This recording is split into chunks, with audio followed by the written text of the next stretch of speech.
Hello दोस्तों, तो हमने हमारे पिछले वीडियो में जाना था कि हिंदी शब्द की व्युत्पत्ति कैसे हुई। आज हम पढ़ेंगे वर्णमाला। वर्णमाला के बारे में।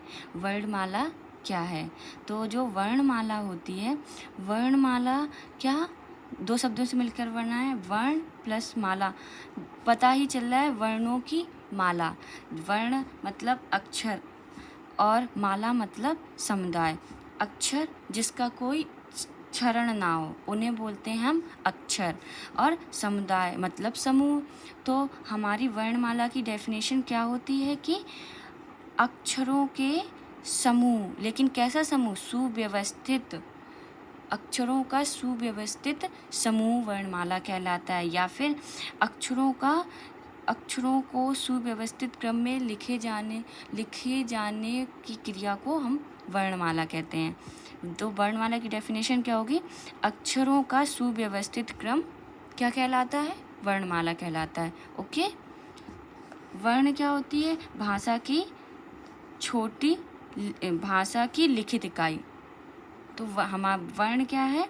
हमारी भाषा की लिखित इकाई होती है वर्ण। और ध्वनि क्या है? भाषा की मौखिक इकाई को ध्वनि कहते हैं। किसको? मौखिक इकाई को क्या कहते हैं? ध्वनि। और लिखित इकाई को क्या कहते हैं? वर्ण। ओके। वर्तमान लेखन के आधार पर वर्ण कितने वर्ण होते हैं? 52। वर्तमान लेखन के आधार पर हमारे 52 वर्ण होते हैं। कौन कौन से? तो 52 वर्ण किस प्रकार हैं? 52 वर्ण हमारे इस प्रकार हैं। कैसे? स्वर 11 स्वर हो गए, स्पर्श व्यंजन 25 हो गए, ऊष्म व्यंजन 4, अंतस्थ व्यंजन 4, संयुक्त व्यंजन वो भी 4, और द्विगुण व्यंजन 2, अयोगवा 2। इन सबको हम जब ऐड करेंगे तो हमारा कितना आएगा? 52। तो 52 हमारे किस प्रकार से हैं कि 11 स्वर होते हैं, 25 स्पर्श व्यंजन होते हैं, 4 ऊष्म व्यंजन होते हैं, 4 अंतस्थ व्यंजन होते हैं, 4 संयुक्त व्यंजन होते हैं, 2 द्विगुण व्यंजन होते हैं, 2 अयोगवा होते हैं। इन सबको जब हम ऐड करेंगे तो क्या निकलेगा? 52। तो हमारे 52 कैसे हो गए? इसी टाइप से हमारे 52 हो गए। और ये हमारे वर्तमान लेखन के आधार पर 52 वर्ण होते हैं। ठीक। और अब कामता प्रसाद गुरु के अनुसार देख लेते हैं। कामता प्रसाद गुरु कौन है? जिन्होंने आशु लिपि दी। जिन्होंने आशु लिपि दी ना, वही हैं कामता प्रसाद गुरु। आशु लिपि की बुक जो है इन्हीं ने लिखी है, कामता प्रसाद गुरु ने। उनके अनुसार वर्ण कितने हैं? 46। उन्होंने 46 वर्णों को माना है। उसमें से 13 स्वर हैं, 33 व्यंजन हैं, और इन दोनों को ऐड करेंगे तो कितने वर्ण हो जाएंगे? 46 वर्ण हो जाएंगे। ओके।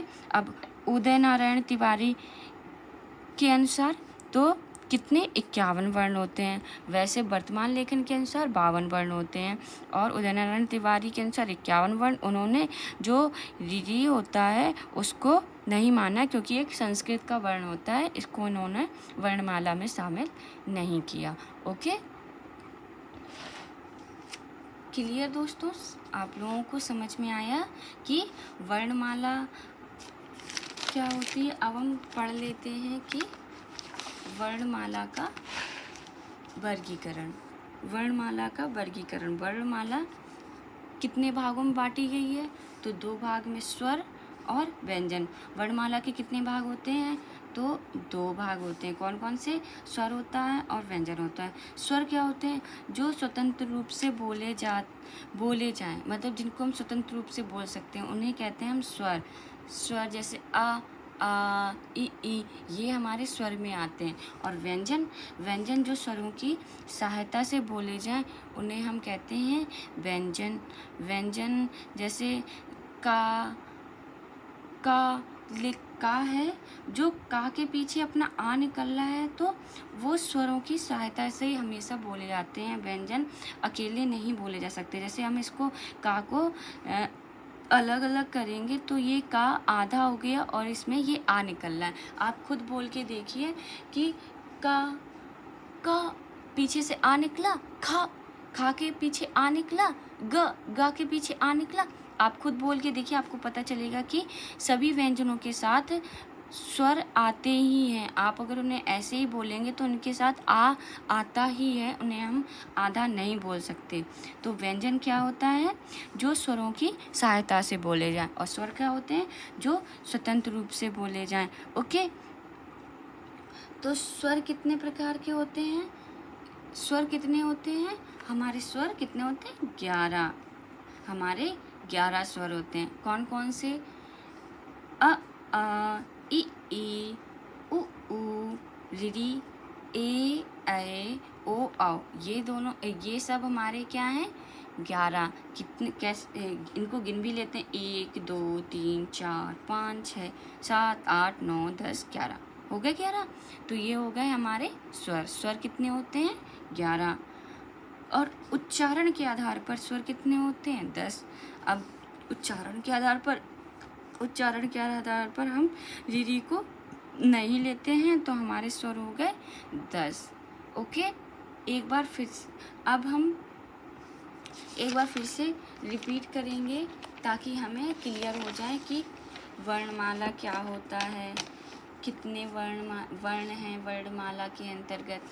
तो वर्णमाला होती है कि वर्णमाला 2 शब्दों से मिलकर बना है। कौन कौन से? वर्ण प्लस माला। वर्ण मतलब अक्षर, माला मतलब समुदाय, मतलब अक्षरों का समुदाय। कैसा समुदाय? सुव्यवस्थित। अक्षरों के सुव्यवस्थित समुदाय को हम क्या कहते हैं? वर्णमाला कहते हैं। ओके, अक्षरों के हम सुव्यवस्थित समुदाय को क्या कहते हैं? वर्णमाला कहते हैं। वर्ण क्या होता है? भाषा की लिखित इकाई वर्ण होती है। ध्वनि क्या होती है? भाषा की मौखिक इकाई। ध्वनि मतलब जो हम बोल रहे हैं, ध्वनि से ही बोल रहे हैं ना, ध्वनि निकल रही हमारे मुख से, उसी को ध्वनि बोलते हैं। तो ध्वनि क्या है? भाषा की मौखिक इकाई। भाषा की मौखिक इकाई को हम ध्वनि कहते हैं। ओके, अभी हमारा वर्तमान लेखन के आधार पर वर्ण कितने वर्ण होते हैं? तो हमारे वर्तमान लेखन के आधार पर 52 वर्ण होते हैं। कितने? 52। ओके, कैसे? तो 52 कैसे होते हैं? 11 स्वर, 25 स्पर्श व्यंजन, 4 ऊष्म व्यंजन, 4 अंतस्थ व्यंजन, 4 संयुक्त व्यंजन, 2 द्विगुण व्यंजन, 2 अयोगवा। इन सबको ऐड करेंगे तो कितने हो गए? 52।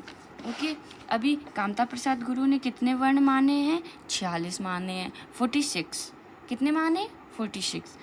कैसे? उसमें से 13 जो हैं वो स्वर हैं, 33 व्यंजन हैं।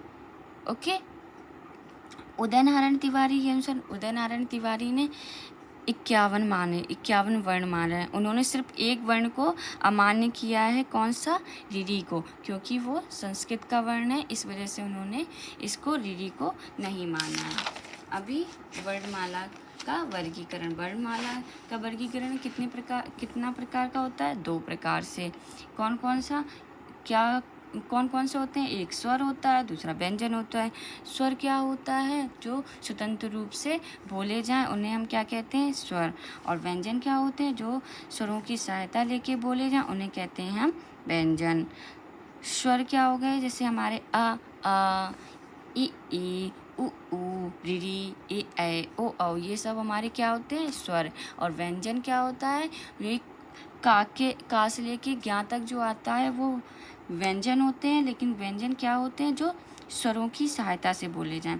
हम कोई भी व्यंजन बोलेंगे उसके साथ हमारा आ वर्ड आएगा। आप बोल के देख लिए। गा बोलिए, ग, पीछे आ रहा है, घा के पीछे आ आया, ऐसे ही टा के पीछे आ आया। हर वर्ण के पीछे आ हमको बोलने पे आता ही है। तो हम जो व्यंजन होते हैं हम स्वरों की सहायता से ही बोलते हैं। अब स्वर कितने प्रकार के होते हैं? तो स्वर हो गए 11। स्वर कितने हो गए? 11। कौन कौन से? अ इ ई उ ऊ रि री ए ऐ ओ औ, ये कितने हो गए? 11। और उच्चारण के आधार पर स्वर कितने होते हैं? 10। कौन से? अ इ ई उ ऊ ए ऐ ओ औ। हम री को उच्चारण के आधार पर नहीं लेते हैं, तो हमारे 10 स्वर हो जाते हैं। आज के लिए दोस्तों इतना ही। हम अपने अगले वीडियो में पढ़ेंगे कि स्वरों का वर्गीकरण कैसे होता है। ओके, राधे राधे।